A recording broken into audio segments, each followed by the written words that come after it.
This is getting kind of funnier by the day. It's so funny, it's almost sad. You know, when you hear a joke and it's amusing, but because there's some truth behind it, some sad truth, you kind of don't know whether you should laugh or just, commiserate with the person who's at the butt of the joke. This is what that feels like. Toyota has revealed what will save established car brands, what will save them, right? And the solution's simple. I mean, established car brands, all they have to do, keep selling the same average internal combustion cars for the same prices. Everything is fine as long as they do this one thing. Hello, my friends. Welcome to the channel. I'm Sam Evans. You're watching the Electric Viking. Great to have you with us. Thank you for your support in 2024. And you know what? This year is going to be unbelievable.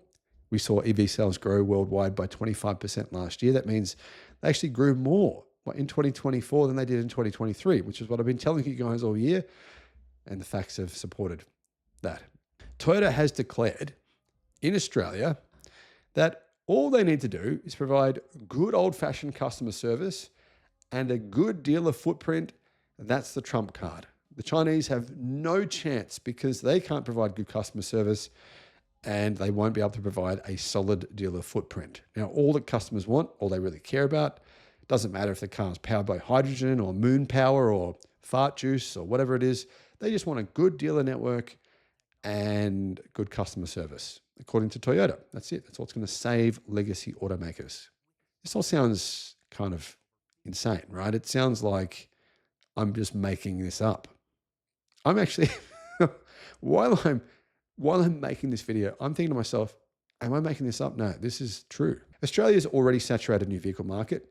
Thailand's saturated new vehicle market. The UK's saturated new vehicle market. Brazil's, Mexico's enters uncharted territory in 2025 when another half dozen highly ambitious Chinese marquees will enter those countries. Here in Australia, basically what's happening in China is playing out. There is a bloodbath going on. I mean, there's more than 65 apparently players, brands, fighting for what will be a smaller pie here in Australia, and even greater fragmentation of the local auto landscape. In other words, there is a bloodbath going on. We've just seen EVs prices from BYD slashed for every model. This is what's happening in China is beginning to play out here in Australia. Pretty great for consumers. But Toyota says, no, don't worry. No issues. Mitsubishi, Nissan, General Motors. I mean, you guys barely sell cars here, but Ford, okay, Honda. Guys, you don't need to do anything. Just, you've got a dealer network. Your dealer network is probably better than theirs. We hope it is. So you'll be fine. All good. And just make sure you offer a good old-fashioned customer service. So what do you guys think? Do you think that's the remedy for legacy automakers? I mean, we know that it's not. I mean, Audi, Mercedes-Benz, and BMW global sales all declined last year. Sales of Chinese cars all went up significantly. So I don't think the reason is because BMW, Audi, and Mercedes all provided crap service to people last year. They did have a lot of recalls. Anyway, on a global scale, the Chinese car industry has proven a huge disruptor in terms of the overall market, says carexpert.com.au, and I agree with them. Stealing a chunk of volume from established brands and helping to push the likes of Volkswagen and Nissan against the financial ropes. There's if you guys want to Google this, very interesting.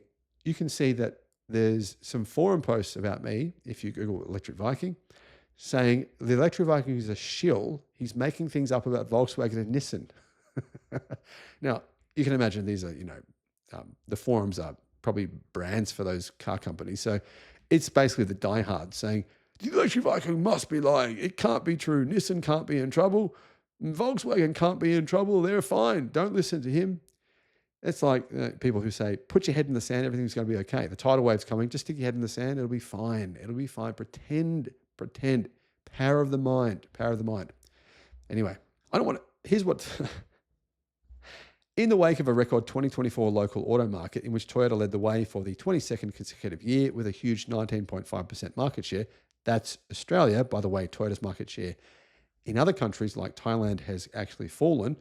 Toyota Australia sales chief Sean Hanley says he believes customer service and dealer networks remain the the key strengths of established car brands. And he actually believes the Chinese won't increase their market share. There's nothing they can do because people won't want to buy them. I don't want to comment on other brands specifically, but I hope we don't see more exit because no one takes any joy out of that.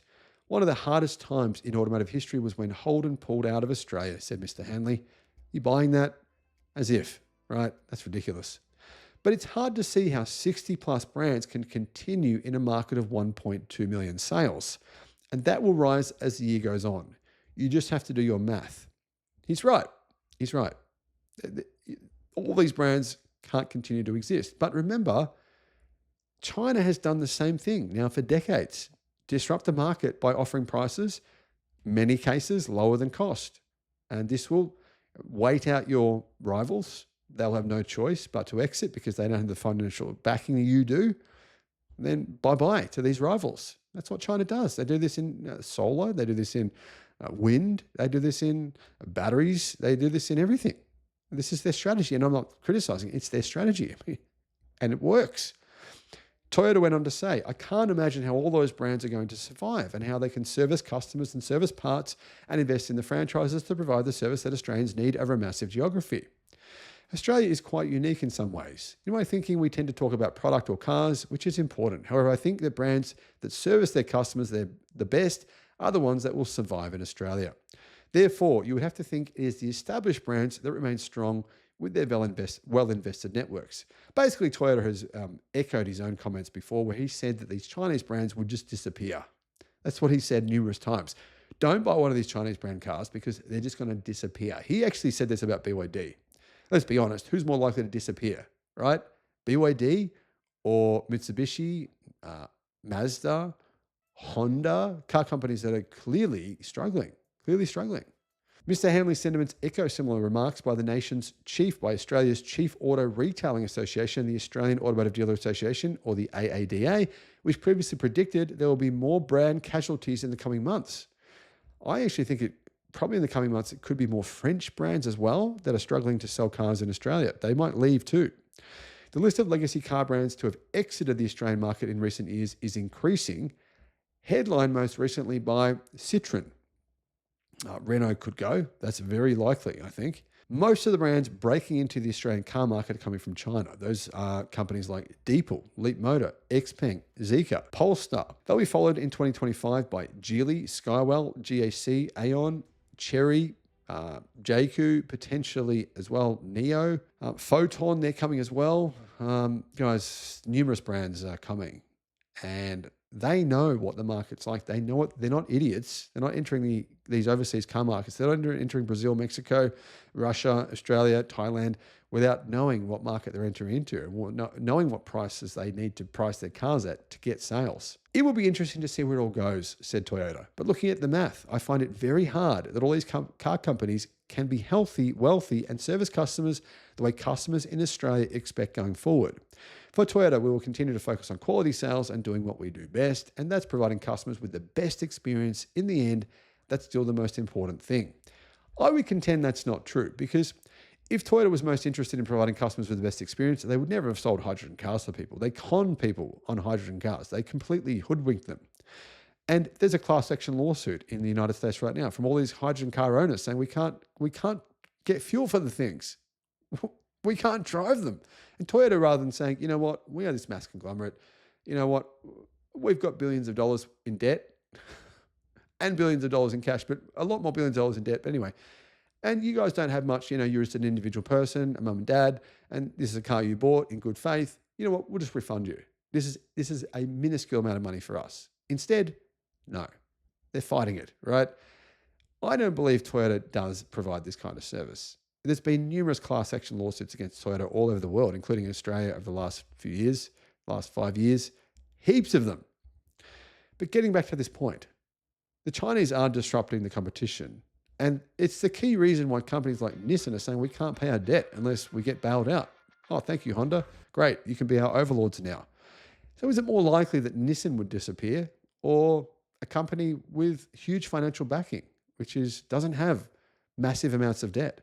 These Chinese car companies, even though they are selling cars, most of them at a loss, they still are in a much better financial position than almost all legacy automakers. It's crucial to remember that fact. Now, let me know, guys, what you think in the comments. Do you agree with me? Do you disagree? And thank you for watching.